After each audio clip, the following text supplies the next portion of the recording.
দাম তো এখন আমরা লাল ডিম বিক্রি করতেছি সাদা 120 টাকা, আর লালটা বেচতেছি 130 টাকা।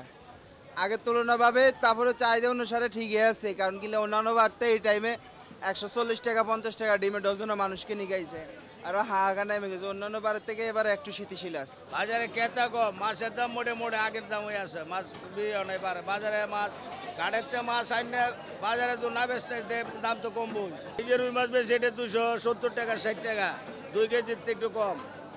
আর বড়টা হলো 2 কেজির উপরেরটা হলো 300 টাকা, আর এই মিগের হলো 240 টাকা।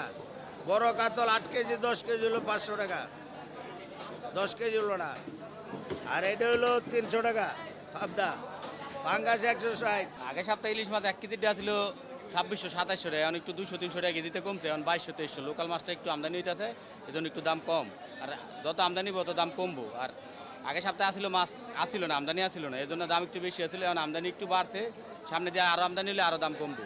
এখন একই সাইজের মাছ বর্তমানে 2200-2300 টাকা লোকালটা, যেটা তাজা। আর কোলেস্টোর ফ্রিজিং করা যেটা ওটা 1800, 2000, 2100। মাছের কোয়ালিটি বুঝে দাম। আপনার ব্রয়লার মুরগি গেছে সপ্তাহে বেচছি আমরা 160-70 টাকা, এই সপ্তাহে বেচতেছি 160 টাকা।